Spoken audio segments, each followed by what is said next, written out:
Hello everyone, welcome back to our channel Edu Ethics, and I will be very grateful if you take a moment and subscribe to our channel below. So आज हम करेंगे class 6 का geography chapter 3 motions of the अर्थ का दूसरा page number 19 में जो topic है। देखिए रोटेशन वाला टॉपिक जो है हमने कंप्लीट कर लिया था। अब हमारा बचा था रिवॉल्यूशन वाला टॉपिक। ओके, तो आज हम शुरू करेंगे revolution.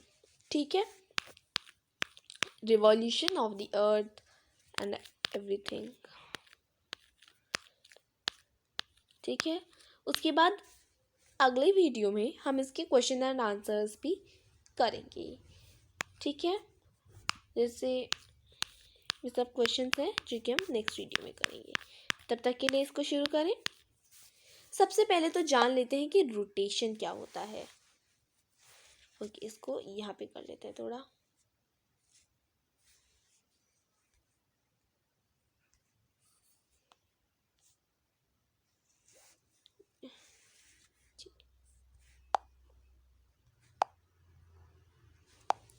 Now what do you mean by rotation. अब रोटेशन क्या होता है? सॉरी, रोटेशन नहीं, रिवॉल्यूशन की बात कर रहे हैं। मैं तो रोटेशन में आ गई।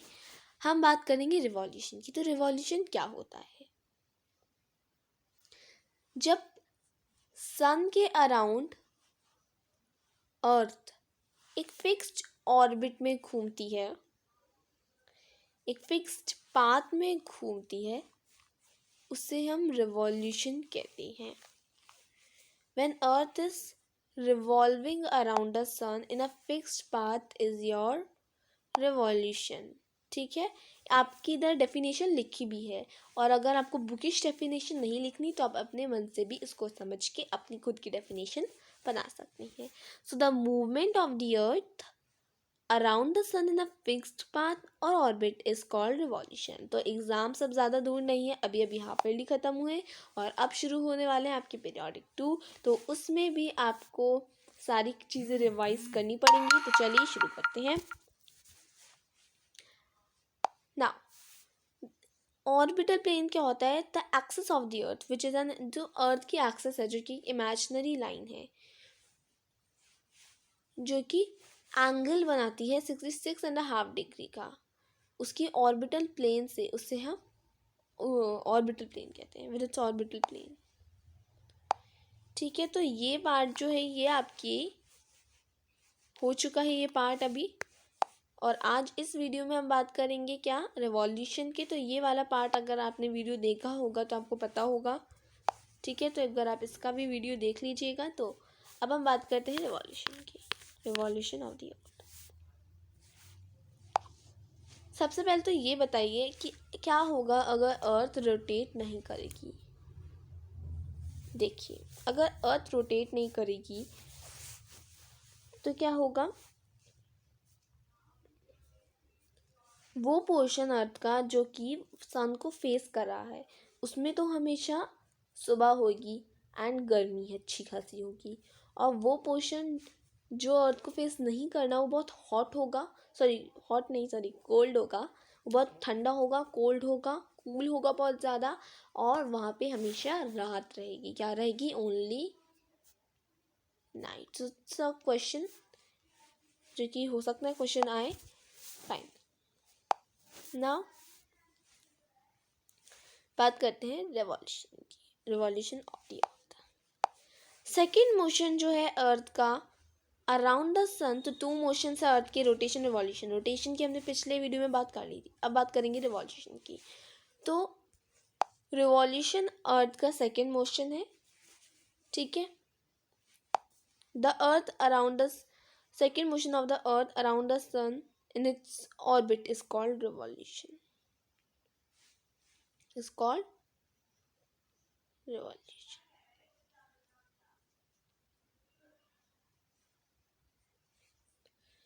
ठीक है, इट टेक्स 3। अब जो अर्थ है वो सन के आसपास रिवॉल्व होने में कितना टाइम लेती है? Around 365 days. 365 एंड 1/4 डेज वो लेती है। ठीक है, लेकिन हम क्या करते हैं, हम 365 डेज जो होते हैं वो 1 ईयर मानते हैं, नॉर्मल डेज। और वो जो 1/4 डेज रह गए, यानी कि जो 6 आवर्स रह गए, ठीक है, उनको हम हर 4 साल बाद लेते हैं, यानी कि हम 6 × 4 करेंगे तो पूरा 24 आवर्स, ठीक है। तो एक पूरा दिन बन जाता है वो। तो हर लीप ईयर में 366 डेज होते हैं जो कि हर 4 साल बाद आते हैं, ठीक है। सो इट टेक्स 365.5 डेज, यानी कि 1 year, to revolve around the sun. We consider a year, तो वो ईयर जिसमें 365 प्लस वो 1/4 डेज जो है वो आता है, यानी कि जो 6 आवर्स हैं वो आते हैं, ऐड हो जाते हैं, तो वो बन जाता है 366 डेज। और उसे हम लीप ईयर के नाम से बुलाया जाता है, ठीक है। So constituting of 365 days only and ignore 6 hours. तो ये जो 6 आवर्स हैं हम उनको इग्नोर कर देते हैं। नॉर्मल ईयर जो होता है हमारा, ठीक है, उसमें हम 365 डेज रखते हैं, ठीक है, for the sake of convenience, अपने हमारे कन्वीनियंस के लिए।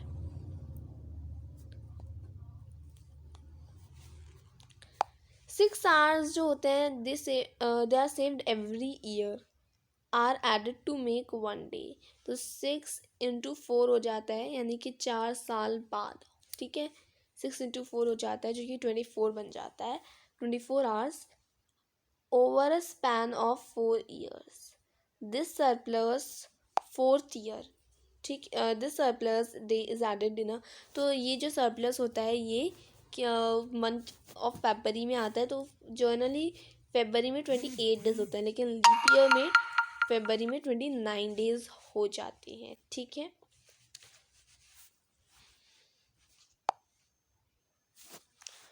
From the figure 3.3, it is clear that Earth is going around the sun in an elliptical orbit. अब elliptical orbit क्या होता है? elliptical orbit वो होती है जब अर्थ सन के अराउंड एक फिक्स्ड ऑर्बिट या फिर एक फिक्स्ड पाथ में घूमती है, that is your elliptical orbit. Okay, now notice that throughout its orbit,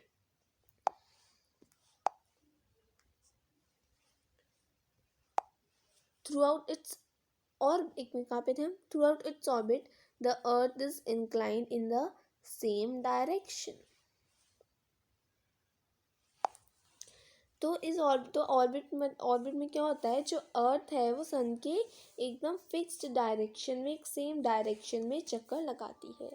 now a year is usually divided into summer. तो एक साल जो होता है वो कई मौसम है, ठीक है, उनमें डिवाइडेड होता है, जैसे कि summer, winter, spring, autumn seasons. तो ये कुछ सीजन्स हैं जिनमें क्या है, हमारे एक साल डिवाइडेड है, दिस सीजन्स हैं। नो सीजन्स, तो अब ये आपको पता है सीजन्स जो है ये क्यों कॉज होते हैं? क्योंकि seasons change due to the change in the position of the earth around the sun. तो ये जो सीजन्स होते हैं ये इसलिए चेंज होते हैं, रिवॉल्यूशन की वजह से बेसिकली ये चेंज होते हैं।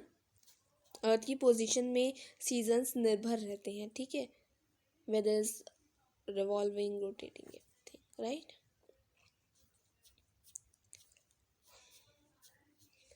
चलिए तो अब देखते हैं सीजन्स। सबसे पहले बात करेंगे समर सॉल्स्टिस की। अब जल्दी से फिगर 3.3 देखिए एंड यू विल सी कि 21 जून को जो नॉर्दर्न हेमिस्फीयर होता है it is tilted towards the sun. देखिए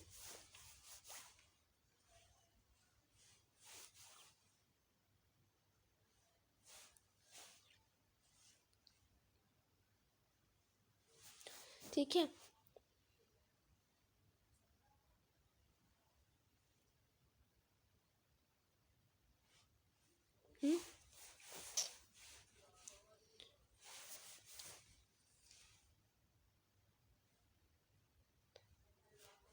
तो देखिए जो 21 जून को जो नॉर्दर्न हेमिस्फेयर होता है वो सन की तरफ हल्का सा टिल्टेड होता है। क्या होता है? टिल्टेड होता है, ठीक है।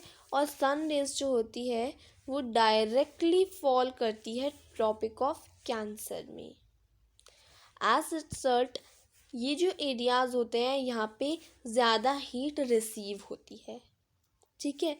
The areas near the poles receive less heat as the rays of the sun are slanting.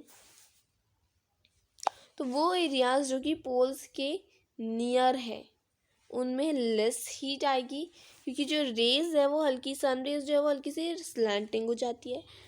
The north pole is inclined towards the sun and the places beyond Arctic Circle experience continuous daylight for 6 months। तो ये जो north pole होता है, north pole जो है उस समय inclined होता है towards the sun and the places beyond the Arctic Circle, ठीक है। और वो प्लेसेस जो कि आर्कटिक सर्कल के बियॉन्ड हैं वो एक्सपीरियंस करते हैं डे लाइट, यानी कि नॉर्दर्न हेमिस्फेयर में 21 जून से डे लाइट में, यानी कि दिन शुरू हो जाता, दिन होता है, यानी कि 6 महीने तक नॉर्थ पोल जो है पूरा वहाँ पे दिन रहता है, सुबह रहती है पूरे 6 महीने तक, एक हल्की सी भी रात नहीं होती। Since a large portion of the northern hemisphere is getting light from the sun, it is summer in the region north of the equator. The longest हाँ हाँ तो क्या थे हम, कहाँ पे थे? Since a large portion of the northern hemisphere is getting light from the sun, तो large portion जो है northern hemisphere का वो it is getting light, उसको रात वो लाइट मिल रही है सन से, तो it is summer in the regions north of the equator. तो उस समय उस इक्वेटर के जो नॉर्थ है उस पूरी एरिया में क्या होगा? समर होगा उस रीजन में। The longest day and the shortest night at these places occur on 21 जून। तो longest day and the shortest night हो जाती है इन प्लेसेस में 21 जून को। एट दिस टाइम, इस समय जो सदर्न हेमिस्फेयर होता है, all these conditions are reversed. तो जैसे कि नॉर्दर्न हेमिस्फेयर है वैसे ही सदर्न हेमिस्फेयर उसका एकदम उल्टा होता है। उस समय क्या होता है? It is winter season there. तो वहाँ पे जब नॉर्दर्न हेमिस्फेयर में क्या हो रहा है, गर्मी हो रही है, सुबह हो रही है, तो सदर्न हेमिस्फेयर में उसका उल्टा हो रहा है, यानी कि विंटर हो रही है एंड देन वहाँ पे बहुत ठंड हो रही है एंड देन रात भी हो रही है। The nights are longer. इधर क्या होता है? नाइट्स लॉन्ग होती हैं और नाइट्स जो है वो दिन के, अगर हम कंपेयर करें तो वो लॉन्ग होती है। और this position of the earth is called a summer solstice. और इस अर्थ की पोजीशन को हम बोलते हैं समर सॉल्स्टिस। 22 दिसंबर को जो ट्रॉपिक ऑफ कैंसर होता है, it receives direct sunrays of the sun as a south pole tilts towards it. तो 22 दिसंबर को जो ट्रॉपिक ऑफ कैप्रिकॉर्न होता है वो डायरेक्ट सनरेज उसको मिलती है, ठीक है। और साउथ पोल जो होता है वो टिल्ट हो जाता है towards the sun as the sunrays fall vertically at the Tropic of Capricorn. तो सनरेज एकदम वर्टिकली आती है at the Tropic of Capricorn. तो ट्रॉपिक ऑफ कैप्रिकॉर्न की वैल्यू आप याद कर लीजिए, 23.5 degree south. A larger portion of the southern hemisphere gets light. तो सदर्न हेमिस्फीयर की जो लार्जर पोर्शन है वहाँ पे लाइट काफ़ी मिलती है, वहाँ पे लाइट मिलती है। Therefore it is summer in the sun. तो उस समय जो सदर्न हेमिस्फेयर है वहाँ पे समर हो रही होगी और जो डेज हैं वो लॉन्ग होंगे और नाइट शॉर्ट होंगी। वहीं नॉर्दर्न हेमिस्फेयर के रिवर्स होगा, उसका उल्टा होगा। वहाँ पे क्या होगा? वहाँ पे रात हो रही होगी, ठंड हो रही होगी, ठीक है। happens in the northern hemisphere. This position of the earth is called the winter solstice। और इस जो सीजन को हम बोलते हैं विंटर सॉल्स्टिस, इस अर्थ की पोजीशन को। Now do you know that Christmas is celebrated in Australia in the summer solstice. तो क्या आपको पता है जो विंटर है, एक मिनट,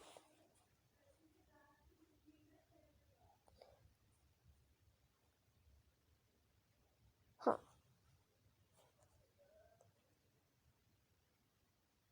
तो जो क्रिसमस है वो ऑस्ट्रेलिया में कब सेलिब्रेट होती है? इन द समर सीजन, ठीक है। 21 मार्च और सितंबर 23 को direct rays of the sun fall on the equator. तो फिर 23 और 21 मार्च और 23 सितंबर को डायरेक्ट सन रेज फॉल होती है इक्वेटर पे। At this position neither of the poles is tilted towards the sun। इस पोजीशन में दोनों ही जो पोल्स होते हैं वो tilted नहीं होते towards the sun। So the whole earth experiences equal days and equal night. तो पूरी अर्थ में इक्वल डेज और इक्वल नाइट्स होते हैं और इस पोजीशन को हम बोलते हैं इक्विनॉक्स। ऑन 23 सितंबर इट इज़ ऑटम सीजन। तो 23 सितंबर को ऑटम सीजन होता है नॉर्दर्न हेमिस्फेयर में, स्प्रिंग सीजन होता है साउदर्न हेमिस्फेयर में। The opposite is the case on 21 March. और ऐसे ही 21 मार्च को इसका अपोजिट केस होता है, ठीक है। तो बस यही था इस वीडियो में। तो कैसा लगा वीडियो ज़रूर बताइएगा कमेंट बॉक्स में। अच्छा लगा तो वीडियो को लाइक शेयर। ओके, ये पार्ट रह रहा है weather is spring in the northern. तो अगर जब स्प्रिंग होगा नॉर्दर्न हेमिस्फेयर में तो ऑफकोर्स ऑटम होगा सदर्न हेमिस्फेयर में। दस you find that there are days and nights and changes in the seasons because of the rotation and revolution of the earth respectively। तो बस इतना ही था इस पार्ट में। तो कैसा लगा वीडियो कमेंट बॉक्स में कमेंट करके ज़रूर बताएं। अच्छा लगा तो वीडियो को लाइक शेयर एंड सब्सक्राइब करना ना भूलें। Thank you.